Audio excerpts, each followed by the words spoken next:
நமச்சிவாய வாழ்க. நாதன்தாள் வாழ்க. இமைப்பொழுதும் என் நெஞ்சில் நீங்காதான் தாழ் வாழ்க. வாழ்க வளமுடன். அனைவருக்கும் இனிய வணக்கங்கள்.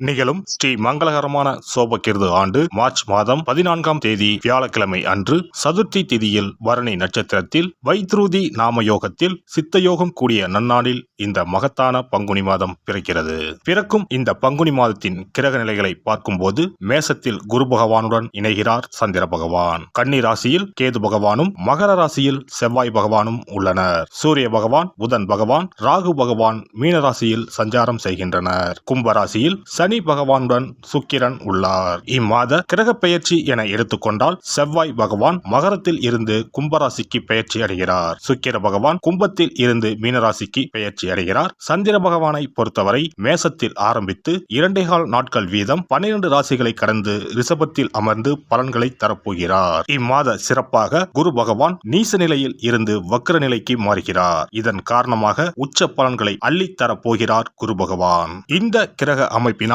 உங்கள் வாழ்வில் ஏற்படக்கூடிய சுப மற்றும் அசுப பலன்கள் என்ன என்பதனையும், அசுப பலன் ஏற்படுமாயின் ராசிக்காரர்கள் செய்ய வேண்டிய பரிகாரம் என்ன, வழிபட வேண்டிய தெய்வம், வழிபடும் முறை என்ன என்பதனை பற்றி விரிவாக காண்போம். பிறக்க போகும் இம்மாதம் உங்கள் வாழ்வில் வளமும் நலமும் செல்வ செழிப்பும் பெற்று வாழ்வின் உயரிய நிலையை அடைய எல்லாம் வல்ல எம்பெருமானை வேண்டி விரும்பி கேட்டுக்கொள்கிறேன். ரிஷபராசி அன்பர்களே, இந்த மாதம் கௌரவ பிரச்சனைகள் உண்டாகும். நீங்கள் நல்லதாக பேசினாலும் எதிரில் உள்ளவர்கள் அதை தவறான கண்ணோட்டத்தில் பார்ப்பார்கள். மற்றவர்களின் செயல்களால் மன அமைதி கெடவும் வாய்ப்பு உண்டு. நீண்ட நாட்களாக இருந்து வந்த பிரச்சனைகள் தீரும். தொழில் வியாபாரம் தொடர்பாக அலைச்சல்கள் உண்டாகும். புதிய ஆர்டர்கள் கிடைப்பதில் இருந்த தாமதம் நீங்கும். பணவரத்து திருப்தி தரும். நீண்ட நாட்களாக நிலுவையில் உள்ள பொருட்கள் விற்பனையாகும். உத்தியோகத்தில் இருப்பவர்கள் மேல் அதிகாரிகள் சொல்லியபடி நடப்பது நன்மை தரும். புதிய வேலைக்கு முயற்சி செய்பவர்கள் அது கிடைப்பது தாமதம் ஆகலாம். குடும்பத்தில் மனைவி குழந்தைகளுடன் மனஸ்தாபம் ஏற்பட்டு நீங்கும். உறவினர்கள் நண்பர்கள் உதவ முன்வந்தாலும் உதவி தாமதமாகவே கிடைக்கும். சகோதரர்களால் மன வருத்தம் உண்டாகும்படியான சம்பவம் நேரலாம். கவனம் தேவை. பெண்கள் எந்த ஒரு செயலை செய்யும் முன்பு அதில் இருக்கும் நல்லது கெட்டதை ஆராய்ந்து பார்த்த பின் அதில் ஈடுபடுவது நல்லது. பணவரத்து திருப்தி தரும். மாணவர்களுக்கு கவன தடுமாற்றம் இல்லாமல் பாடங்களை படிப்பது நன்மை தரும். சக மாணவர்களிடம் எச்சரிக்கையாக பழகுவது நல்லது. கலைத்துறையினருக்கு அனைத்து விதமான நிலைகளிலும் நன்மைகள் பெறுவீர்கள். எதிர்பார்த்திருந்த வாய்ப்புகள் வந்து சேரும். புது தெம்புடன் பணியாற்றுவீர்கள். அரசியல்வாதிகளுக்கு பொன்னான காலகட்டம் இதுவாகும். நற்செயல்கள் செய்து அனைவரின் பாராட்டுகளையும் பெறுவீர்கள். அரசு வேலைகள் செய்யும் போது கவனம் தேவை. நட்சத்திர பலன்கள். கார்த்திகை 2, 3, 4ஆம் பாதங்கள். இந்த மாதம் பிள்ளைகளிடம் கவனமாக எதையும் எடுத்து சொல்வது நல்லது. பூர்வீக சொத்துக்களில் இருந்த பிரச்சனைகள் தீரும். உங்களது காரியங்களுக்கு இருந்த எதிர்ப்புகள் விலகும். பணவரத்து திருப்தி தரும். மனக்குழப்பம் நீங்கும். ரோகிணி நட்சத்திரம். இந்த மாதம் எடுத்த காரியங்களை சாதிப்பீர்கள். மாணவர்கள் பாடங்கள் படிக்க வேண்டுமே என்ற கவலை குறையும். சக மாணவர்களின் ஒத்துழைப்பு கிடைக்கும். சாமர்த்தியமாக பேசி காரியத்தை வெற்றிகரமாக செய்து முடிப்பீர்கள். மிருகசிரிசம் 1, 2 பாதங்கள். இந்த மாதம் ஆரோக்கியம் சிறப்பாகவே இருக்கும். குடும்பத்தில் உள்ளவர்களும் மகிழ்ச்சிகரமாக இருப்பார்கள்.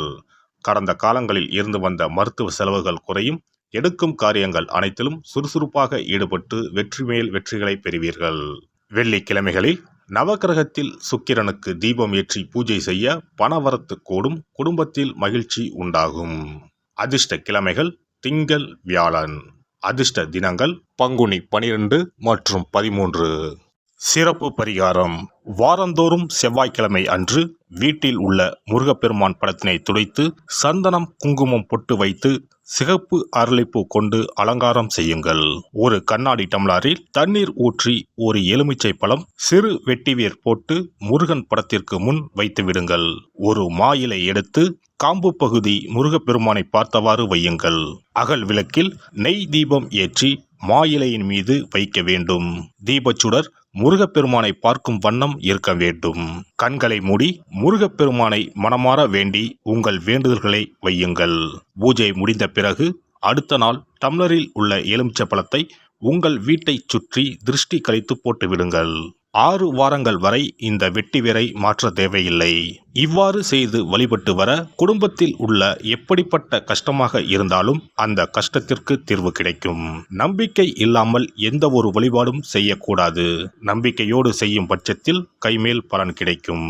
இனி பங்குனி மாத சிறப்புகளும் வழிபாட்டின் பலன்களும் என்ன என்பதனை பற்றி காண்போம். பங்குனி மாதம் என்பது வழிபாட்டுக்கு உரிய மாதம். பங்குனி மாதம் வணங்குவதற்கும் பூஜைக்கும் உரிய மாதமாகும். ஒவ்வொரு மாதத்திலும் ஒவ்வொரு நட்சத்திரத்திற்கு முக்கியத்துவம் கொடுத்து விழாக்கள் நடத்துவது வழக்கம். ஆனால் பங்குனி உத்திர நட்சத்திரத்திற்கு மற்ற நட்சத்திரங்களை விட அதிக மகத்துவம் உண்டு. தெய்வ திருமணங்கள் அதிகம் நடைபெற்ற மாதம் பங்குனி மாதம்.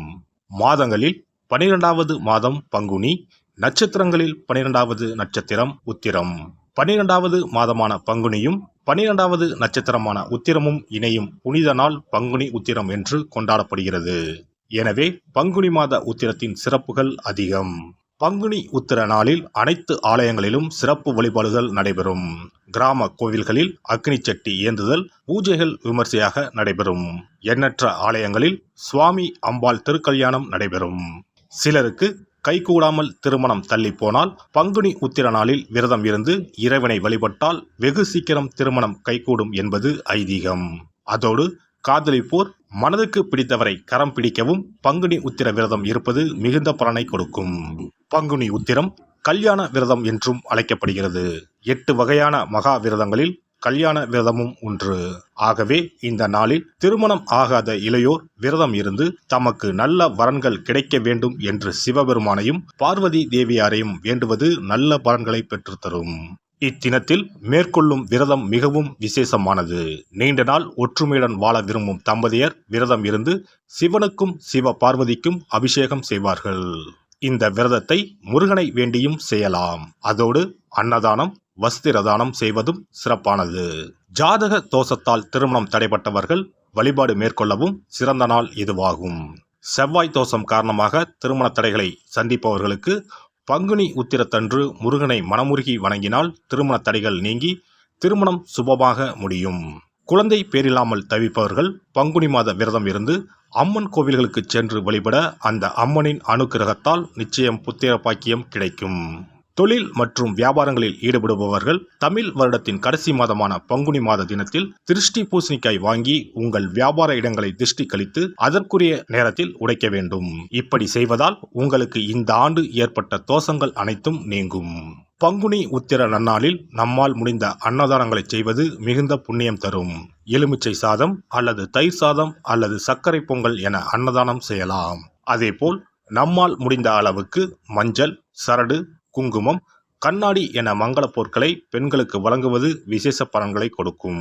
முருகப்பெருமான் நமக்கு இதுவரை இருந்த காரிய தடைகள் அனைத்தையும் களைந்து நமக்கு நல்வழி காட்டி அருளுவார். பங்குனி மாதத்தில் அனைத்து நாட்களிலும் கோவிலுக்கு சென்று வருவது மிக்க பலனை தரும். மேலும் செல்வ செழிப்புடன் வாழ்வதற்கு உதவும். எல்லாம் வல்ல இறையருளால் நீங்களும் உங்கள் அன்பு குடும்பமும் உடல் நலம், நீலாயுள், நிறை செல்வம், உயர் புகழ், மெய்ஞானம் ஓங்கி வாழ்க வளமுடன். இந்த வீடியோ பதிவு உங்களுக்கு பிடித்திருந்தால் லைக் பண்ணுங்க, கமெண்ட் பண்ணுங்க, ஷேர் பண்ணுங்க. மறக்காம சப்ஸ்கிரைப் பண்ணுங்க. பக்கத்துல இருக்கிற பெல் பட்டனை கிளிக் பண்ணுங்க. நன்றி, வணக்கம். ஓம் நமச்சிவாய. சிவாய நம.